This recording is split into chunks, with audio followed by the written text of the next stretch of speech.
നിങ്ങളുടെ favourite shows ഇനി ഒരിക്കലും മിസ്സാവില്ല. ഇപ്പോൾ C5 കാണും നിങ്ങളുടെ ഫേവറേറ്റ് ഷോ തികച്ചും സൗജന്യമായി.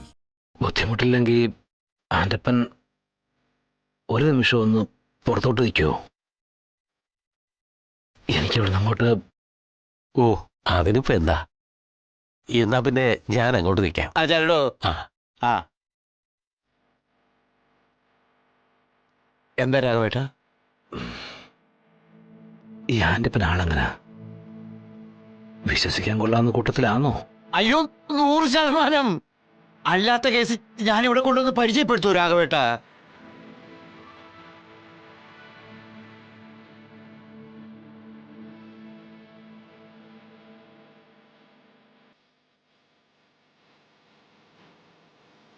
അല്ല, ഈ ആൻ്റപ്പനെ കുറിച്ച് കേട്ടിട്ടുള്ള പലതും അത്ര നല്ലതല്ല, അതുകൊണ്ട് ചോദിച്ചതാ. അതിപ്പോ എല്ലാ പണക്കാരെയും പറ്റി നാട്ടുകാർക്ക് അസൂയ ഉണ്ടാവില്ലേ രാഘവേട്ട?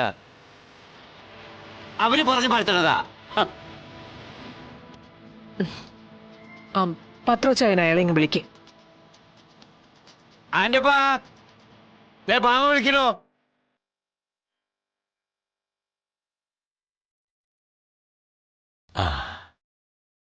ഓ ആൻ്റപ്പ മുതലാളി, പണം ഞാൻ തരാം. ഓ, വളരെ സന്തോഷമായേ. സത്യാമ്മയെ ദൈവം രക്ഷിക്കും. എന്റെയും കുടുംബത്തിന്റെയും ജീവിതമല്ലേ രക്ഷിച്ചത്. പക്ഷേ അവധി ഒരു ദിവസം മാത്രം. നിർധന യുവതികളുടെ വിവാഹത്തിനുള്ള ഫണ്ടിൽ നിന്ന് ഞാൻ എടുത്ത് മറിക്കുന്ന പണമാണിതെന്ന് ഓർത്തോണം. അയ്യോ, ഒരു ദിവസം തികച്ചു വേണ്ടായേ. ആ കണ്ടെയ്നറുകളിലെ സാധനം മണ്ണ് തൊടുന്നതിന് മുമ്പ് സത്യാമ്മയുടെ അക്കൗണ്ടിലേക്ക് പണം വരും. അപ്പോ എല്ലാം പറഞ്ഞ പോലെ പത്രച്ചായ, ബാക്കി കാര്യങ്ങൾ നീക്കിക്കോളൂ. വളരെ സന്തോഷം പാമേ. അപ്പോ ഞാനൊന്ന് റെഡി ആവട്ടെ, കോടതിയിലേക്ക് പോണം. ഞങ്ങൾ ഇറങ്ങാം പാമേ. ഒരു ടാക്സിന്റെ കാര്യവും കൂടെ നോക്കാനുണ്ട്. ഈ ഉപകാരം ഞാൻ ഒരിക്കലും മറക്കത്തില്ല.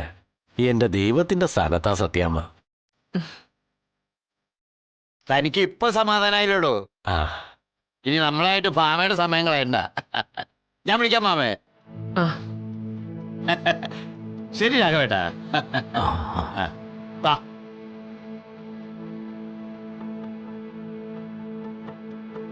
ഭാമേ,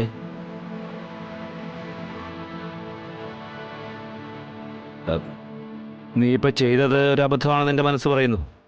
രാഘവേട്ട, ആൻ്റപ്പനെ തികഞ്ഞ വിശ്വാസം ഉണ്ടായിട്ടൊന്നും അല്ല.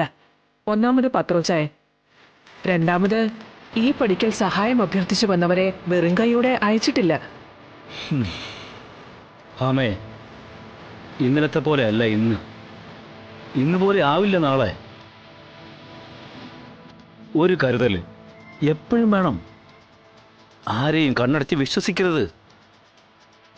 ഡൗൺലോഡ് ചെയ്യൂ C5 ആപ്പ്. കാണൂ എല്ലാ എപ്പിസോഡുകളും സൗജന്യമായി.